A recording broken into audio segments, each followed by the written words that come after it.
So Sergio, how did it feel to get back on the winning track against the former title challenger? Oh, it feels amazing. You know, last time I came in Texas, I believe obviously it wasn't a good outcome. So to come in here, it was a lot of pressure. You know, it's Texas. You know, last time, like I said, had a bad outcome. So coming back in and performing the way I did, I came out here a little tense, but also I did good. I fought a top 10 contender, and I think I proved myself worthy. Showed that I'm good everywhere, not just standing.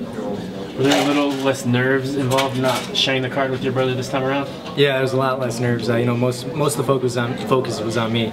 Last camp, you know, it was both of us together. So obviously, you know, I knew good, and then he had that pressure on him added on to later on. So now it's just worrying about myself. You know, we come in the sport individually, and I think it's better that we fight separate. But I wish we could go back. You know, it was fun fighting the same card too. Will you actively try to avoid fighting on the same card with your brother going forward? I mean, if it happens, it happens. I mean, I'm always happy to fight in the same card. We live with each other. You know, I see this guy every day, so fighting the same cards, it was fun. Like I said, it was fun. But you know, like I said, maybe it would be better for us to have our own fights, just to focus on ourselves, and main focus on the camp should be the person fighting.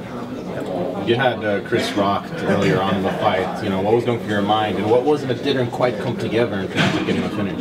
You know, Chris is a veteran. If you look at all his fights, he barely gets finished. He gets decisions all the time. And so I went out there and I hit him as much as I could. In my head, I was like, well, stop this guy. And he just, every time I hit him, I see his eyes roll back, he would come back. So he's a tough guy, man. He went out there and he fought a fight that, you know, he didn't expect me to come out and strike with him the way I did.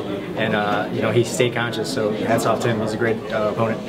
That triangle, how tight was that? Oh, which one? At the end of the third round. Oh, you mean the leg lock? Oh, sorry. Honestly, I don't remember a triangle. If I one. But we were looking while in the interview, so it was a little hard to see. Yeah, no, I mean, he had it, but it wasn't in the right position, and I knew there was only like 20 seconds left, so I knew if I moved a little bit, it would have got a little bit deeper, so I just stayed and tried to maintain position. If I would have moved, I think it would have been tight, and I mean, I wouldn't have tapped, but it would have been tight. Any injuries, Sergio? How you feeling? I feel good. I'm ready to fight again. So, you know, it's obviously the biggest win of your career right now. Anyone you want to call out in your thinking, or you should be fighting next? You know, I'm taking my time slowly with this. Whatever the UFC throws in front of me, I'm going to take it. I'm 22. I have plenty of time to grow and to learn, and that's what I'm doing in the sport. I didn't have much of an amateur career. I came in here with only 2 amateur fights, 8 pro fights, and you know, my experience is still growing as I'm in the UFC. So I feel like I'm getting more comfortable, becoming more of myself, and it's just the best up-to-date Sergio Pettis you saw was today. Next camp is going to be a better me. You were so highly touted coming into the UFC, but you know, you had some setbacks. Now you scored, like you just mentioned, the biggest win of your career against the highest ranked opponent you've faced so far. Do you feel like maybe you were thrown into the limelight a little too early, or maybe it was a bit too much pressure early on? Yeah, early on I had pressure in the fights. You know, I had to live up to standard. I feel like I had to live up to Anthony's name.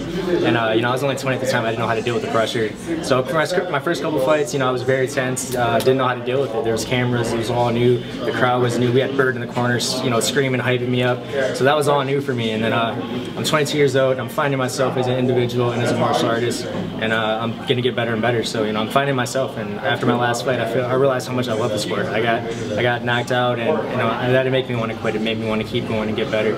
And I'm cheers to everyone. It's not restart, it's where you finish. And I have a lot more time to grow.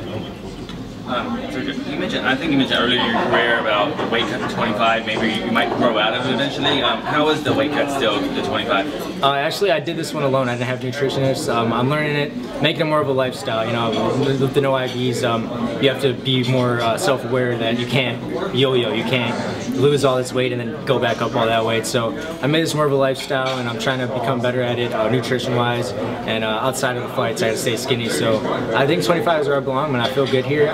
My rehydration was good, my performance was good, my legs are underneath me, I felt strong, so this is where I feel like I belong.